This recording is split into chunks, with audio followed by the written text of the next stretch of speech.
Okay, it's my great pleasure this afternoon to introduce Sister Elizabeth Davis for her keynote address to our convention.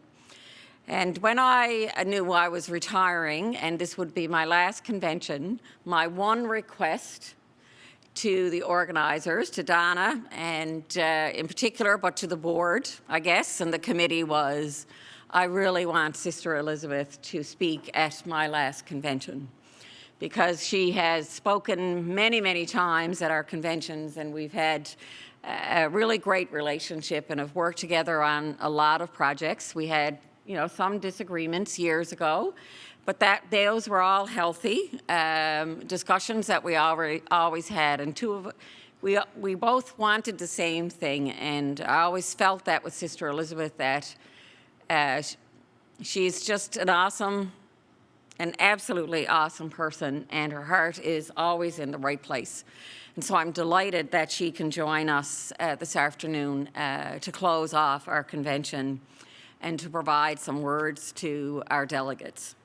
I'd like to read some background on Sister Elizabeth, and I read her bio earlier, and I said, wow, she's really done a lot.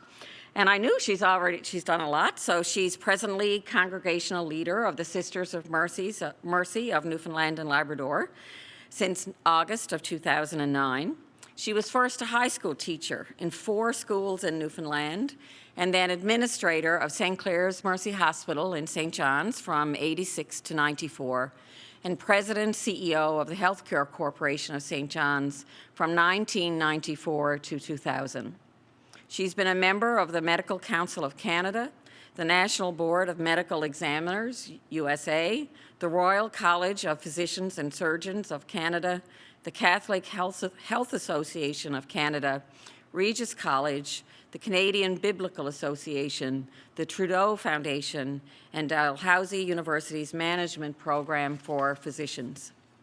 She has received a doctorate in biblical studies from the University of Toronto Regis College. She's on part-time faculty for Old Testament studies at Queen's College, Memorial University, St. John's, our own university. Among her awards are honorary degrees, Doctor of Laws from Memorial University of Newfoundland and the University of Manitoba, membership in the Order of Canada and the Order of Newfoundland and Labrador, honorary fellowship in the Royal College of Physicians and Surgeons of Canada, alumna of the year for Memorial University, and recipient of the Bread and Roses Award from the Canadian Federation of Nurses Unions, the Queen Elizabeth II Diamond Jubilee Medal, and the CFPC Scotiabank Family Medicine Lectureship Award from the College of Family Physicians of Canada. What an accomplished woman. No wonder I look up to her so much. Please join me in welcoming Sister Elizabeth Davis.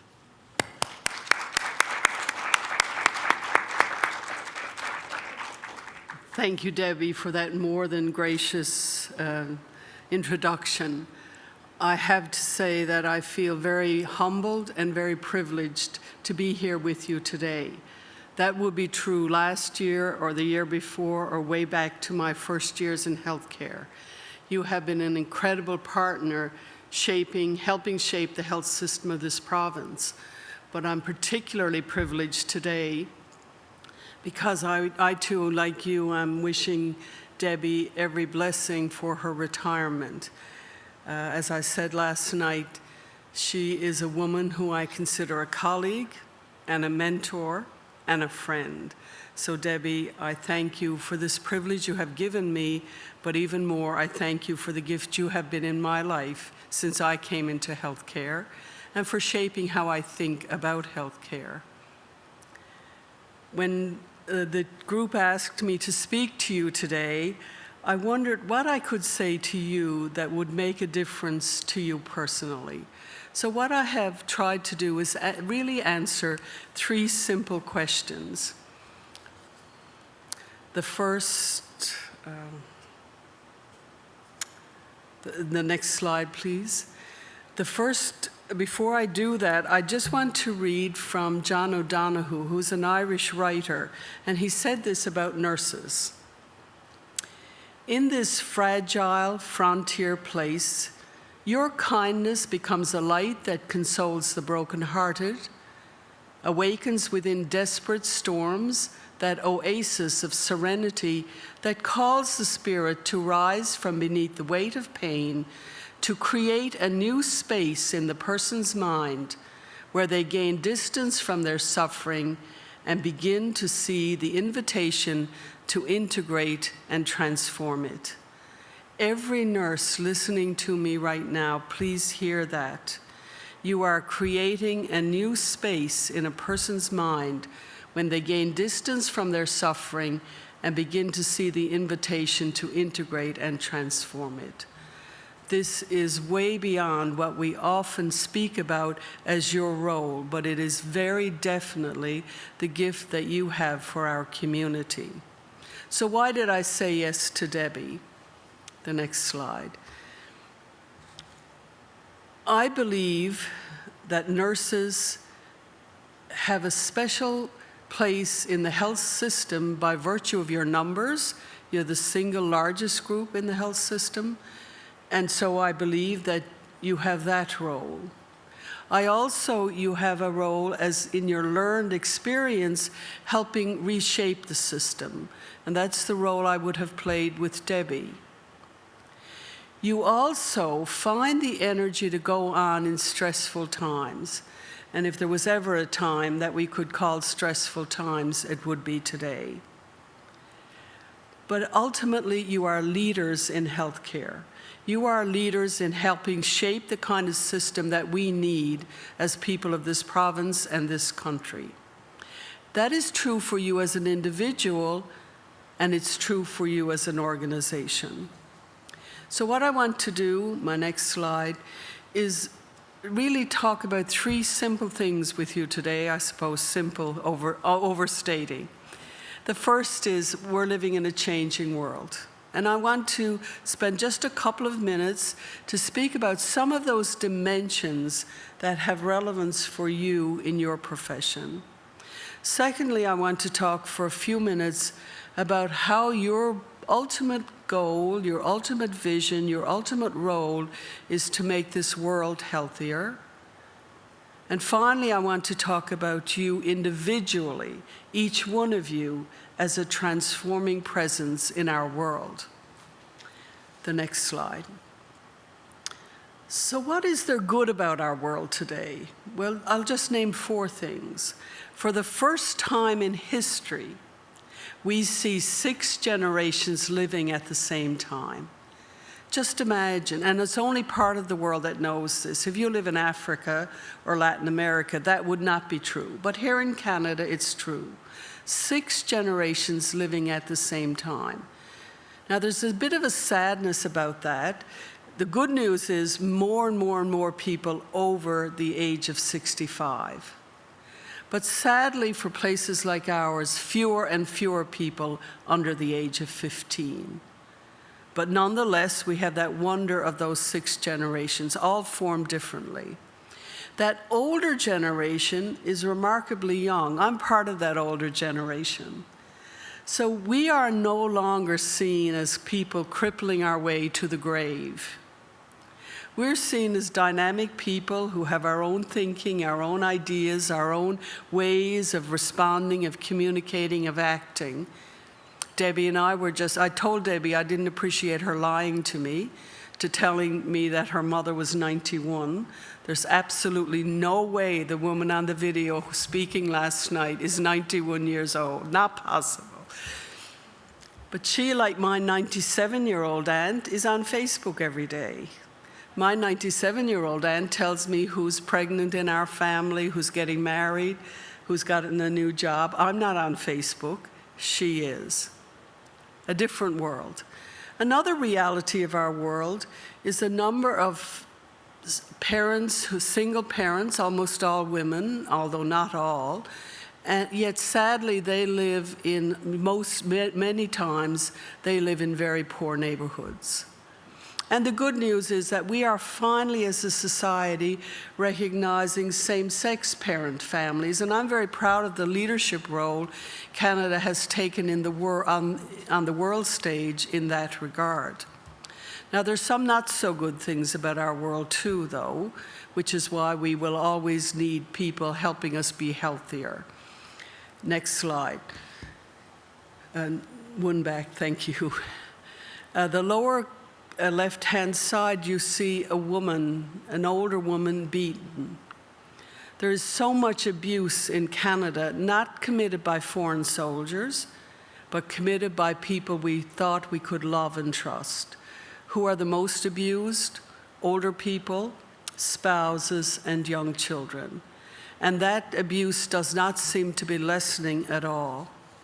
Another reality of our time, as you see in the lower right-hand corner, the radicalization of young people by groups like ISIS that is continuing to disrupt our world. Another reality, as we move up to the right-hand, to the top of the slide on the right-hand side, the number of refugees. Today, at this moment, there are 80 million people on this earth who don't have a home, a country. And some of them are refugees because of oppression, but more and more are refugees because of climate change. There are islands with a population like Newfoundland, or island countries, that will disappear within the next 5 years. And no country will take their whole population together. Just think of that if it were here. On the right, on the top of the left-hand side, you see our broken world, that we are continuing to pollute our world, to destroy the air, to destroy the ecosystems. Some of our major ecosystems in Australia, in the Antarctic, and in the Amazon are being destroyed day by day. We're wiping out every day. Hundreds and hundreds and hundreds of species are being totally obliterated from the face of the earth. And we have learned that's not just a notional idea. COVID-19 has been traced to the fact that we have destroyed the habitat of wild animals. So we need to look very seriously at this destruction of Earth. In the middle is perhaps the saddest image, and that's the image of that champagne glass that shows us quite starkly that 20% of the people on the face of this earth, and most of us are part of that 20%, hold 85% of the wealth on this earth. And 20% of the people on this earth own 1.5% of the wealth on this earth. There's something wrong with that image. Why do I deserve to be in the top of that champagne glass and not at the base? And it gets even more real when we look at research, well-documented, well-approved research, showing there are 62 people whom you can name on this earth who have the same amount of wealth among them as 3.6 billion people on this earth. Just think of that. 62 people, mostly men, although there are 9 women in the group, who have the same amount of money between them as 3.6 billion people. There is something wrong with that image. My next slide. One of the things we have learned through this time is that our understanding of what health is has shifted dramatically. When I entered the health system in the 80s, we were seeing health as the absence of illness or injury. That's no longer true. And I love this Aboriginal community definition from Australia. What they see as health is the social, emotional, spiritual, and cultural well-being of the whole community. It's a whole-of-life view that includes this concept of life, death, life.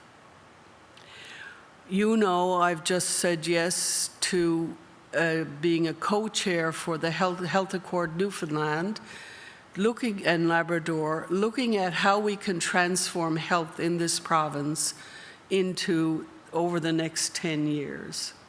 In this province, compared to the rest of Canada, we have the worst life expectancy, the highest death rates from cancer, from stroke, and from cardiac disease, and the highest rate of chronic illness for people over 65. The worst record on all of these indicators. There's something very wrong with that. So I've been agreed to be part of this task force because I believe this definition of health is really true. That much of our health is rooted in factors that are social or economic or environmental. The health system is simply there to pick up the pieces when those other systems fail. The next slide.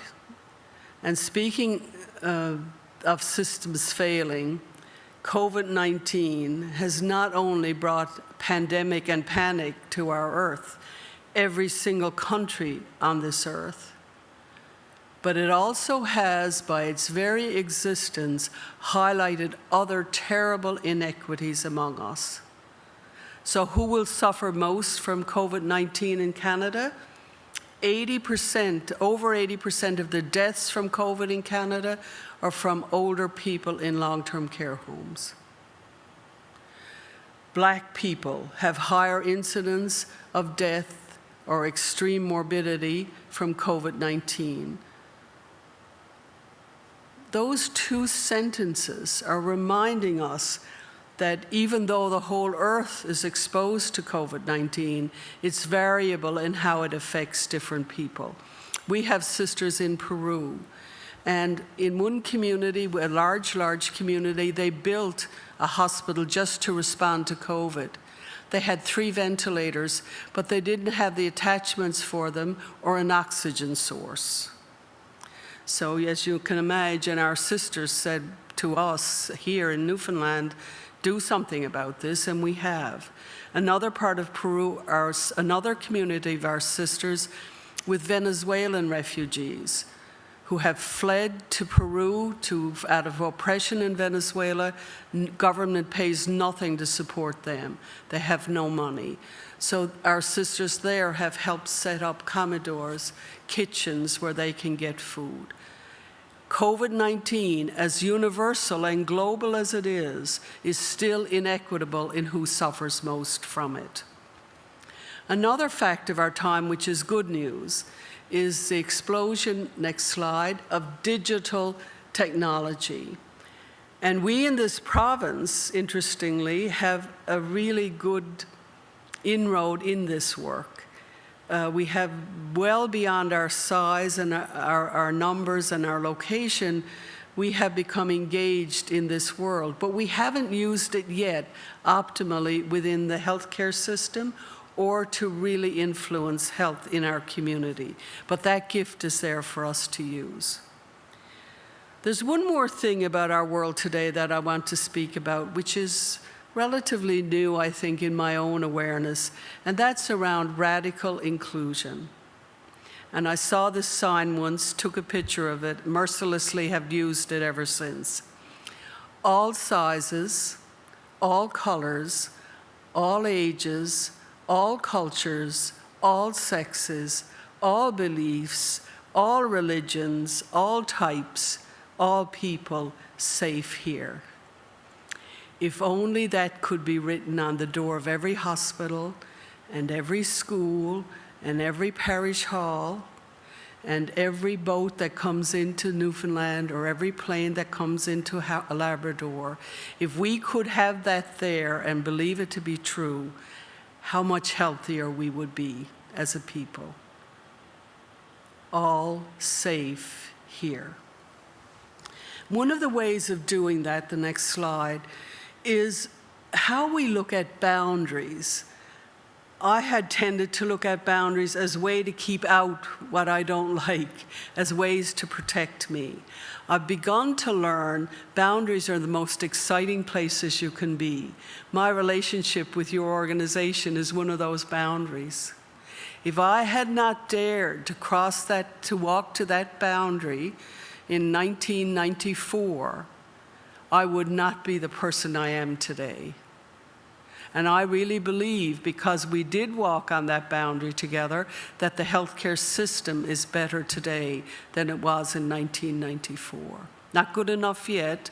We're not finished our boundary walking, but much better than it had been, with the possibility now of becoming much better. Because the places where you're going to encounter different ideas are those boundaries.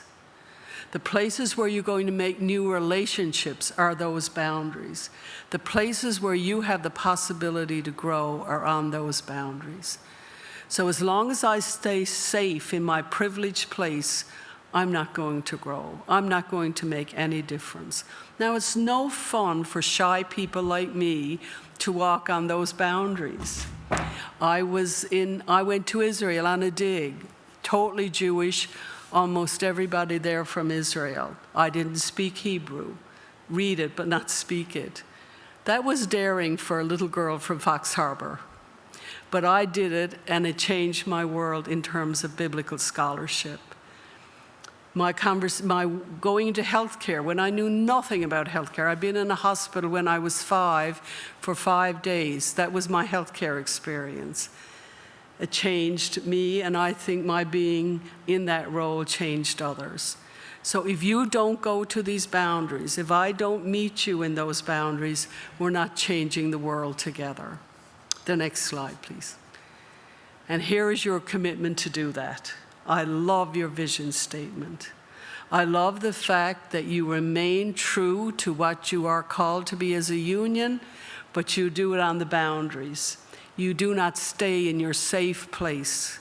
You dare to go out beyond, to challenge others, to create environments where we're all safe, where we can think together, even though we come with diverse perspectives. And of course, your advocacy for how to bring about a better health system has always impressed me. So I commend you for your vision, as I do for your new logo. And now I have my own mask with your logo on it, by the way.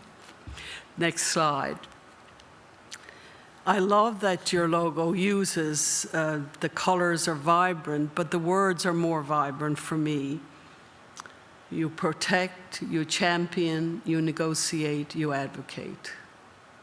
Now, I'd expect to see advocate and negotiate. But I wouldn't have thought that you'd advocate not just for your members, but for people of this province and for the public health system. I wouldn't expect that you'd protect and champion for those. But really, I wouldn't expect that you'd negotiate for those if I had not met you in 1985, when I came into healthcare. Even then, way back when Jeanette Andrews and then Joan Marie Aylward and then Debbie Forward were your leaders, even then I knew you were protecting the whole system, not just nurses. You were a champion for the whole system. You were an advocate, and you were negotiating for that whole system, even as you were doing it for your own members. So it's lovely to see you actually use the logo that images that, even as I say it out loud. Now this year, you know better than I, next slide, is before I go to that, the times we're in call from you competencies that you probably never even imagined when you entered the nursing profession before. And these are competencies that I saw echoed in your vision statement. You are wanting to advocate for the clinical practice in a hospital, the long-term care practice in long-term care facilities, but you're going well beyond that, deeper, wider, broader, well beyond that, because you know, as I do, that the other factors that influence health, you also must influence. So these competencies are echoed well in your vision statement. So next slide. So this year, as you know, the year 2020, almost gone now, was the International Year of the Nurse and the Midwife.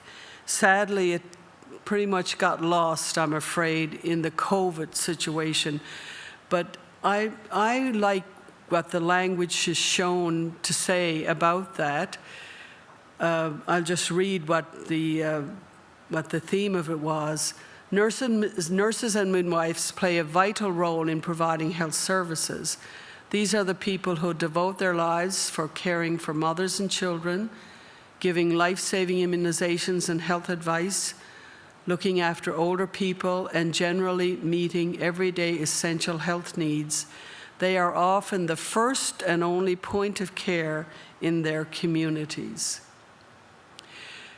But I think that only begins to scratch the surface of the importance of nurses and midwives in our society. I'm always amazed by the next slide. I'm always amazed by the fact that there are almost 50% of the global health workforce are nurses. Just think that. Almost 50% of the global health workforce are nurses. The amount of influence that carries is phenomenal. And if we never believed it, we're seeing it, of course, now with this COVID outbreak. But I knew that long before COVID ever happened.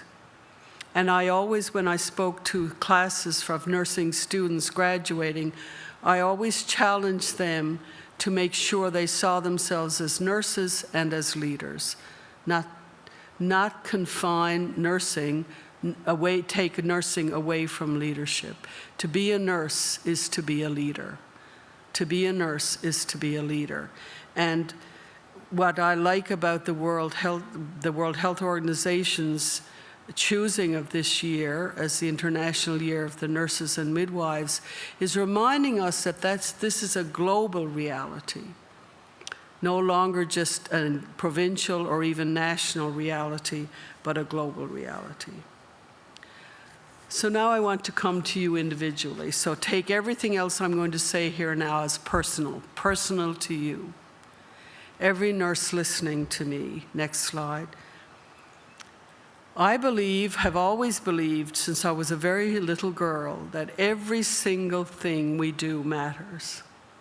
That each one of us has the power within her, within him, to change the world. We can't do it alone. Every one of us creates the networks and the communities to bring about the change.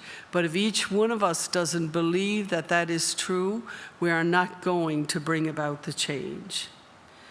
I have seen in my own life, in the nurses in my own life, how this is so. My next slide.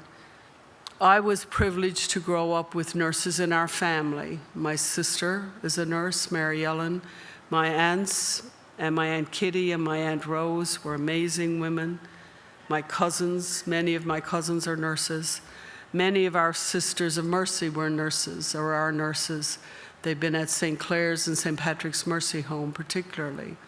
My first introduction to nurses was at St. Clair's Mercy Hospital. I was there in my beginning of my career in nursing, and most recently I was there having a knee done at a time. So I saw nurses from the other side. I also saw nurses through the Healthcare Corporation of St. John's, now Eastern Health. But I also learned the joy of working with nursing organizations, individual nurses and nursing organizations. So everything I've ever said about nurses, everything I've ever said to nurses has been shaped by those encounters in my own life. How nursing was part of who I was from my birth time and my living in Fox Harbor. But next slide, what I want you to do now is just stop for one moment and think about the one nurse who has most influenced who you are today. Look in your own life, who is the one nurse in your life who's most influenced who you are today.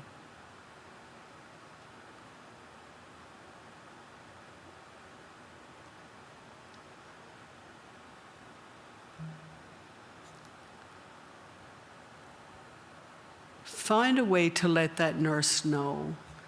If she or he has died, whisper a prayer. If she or he is living, find a way to let them know how much they have meant in your life. And now think for a moment of the people whom you have transformed as a nurse. You personally, not your profession, you personally. Think of the persons and the communities that are healthier because you chose to become a nurse. See their faces, see those communities for you personally whose lives you have made healthier because of a life choice you made.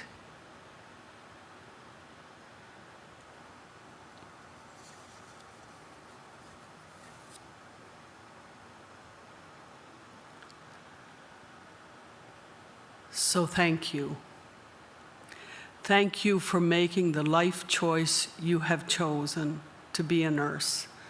Thank you for being part of this union, which itself is an influence on the health of Newfoundlanders and Labradorians and Canadians. I have written a Newfoundland blessing, and I want that to be my gift to you, to thank you for the difference you have made in my life, in our lives, in our province, and in our country. May yours be the vision of soaring seagulls. May yours be the energy of flying puffins, kittiwakes, and gannets. May yours be in the intensity of the red fox and the majestic caribou. May yours be the stillness of solitary moose. May yours be the surety of thick boreal forests. May yours be the beauty of rare orchids on sweeping barrens. May yours be the nourishment of blueberries, partridge berries, and bake apples. May yours be the rootedness of ancient rock formations. May yours be the calm of migrating icebergs. May yours be the adventure of sea caves, inlets, coves, bays, harbors, and fjords. May yours be the persistence of swirling ocean waves. May yours be the mystery of 565-million-year-old fossils of Mistaken Point. May yours be the delight of colorful jelly bean row houses. May yours be the everyday wonder of the first sunrise in North America. May yours be the shimmering of the dancing northern lights. May yours be the love of a warm and gently embracing earth. May yours be the love, the courage, and the wisdom of our God, who brings us all into the communion of all creation. Nurses, every single day you create new spaces for hope. Thank you.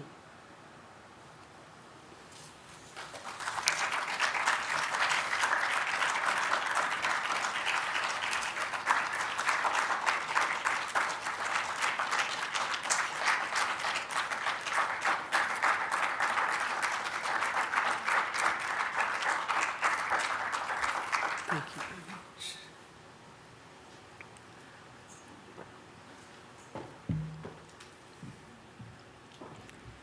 Thank you, Sister Elizabeth, for, oops, I'm going to take my mask off. First time I've done that in 2 days, talk with a mask on at the podium. Thank you very much for those, to me, very, it's grounding words. I think sometimes we forget how privileged we are, number one, to be living in Newfoundland and Labrador, but also a lot of privilege in terms of our place in the world. and where we fit in that diagram of the top of the champagne glass or the bottom. And there's so many people around us that, are struggling so much. We focus on our own little world and how busy we are, our workloads, and things have to get better and all those types of things. And your presentation, for me anyway, brought us above all that and to look beyond the specifics of being who we are every day when we go to work in the moment is all really important, but it has to be part of a bigger vision. I was delighted you liked our RNU vision, and we review it every now and then, and we say we should tweak that. I wonder if it's still relevant, and it just always still speaks to us. It was strong when we developed it, and it's still strong. And the opportunities that are presenting itself was one of my messages to members yesterday in terms of what lies ahead and the opportunities for RNU and for nurses to be part of big transformational change. Because it is happening in this province. There's so many things, big things happening, and it's so important for us to be part of those discussions. We are the largest group of healthcare providers, so we are trusted and respected by the public. And we need to make sure that we're at those tables and we're speaking on behalf of our patients. Because when we talk about our patients and everything we do for our patients to make our patients' world better makes our world better. I'm very glad to be retiring, but I also know there's great things on the horizon and great opportunities, and that's exciting. And I think it's exciting for this organization and the great leadership that will carry on.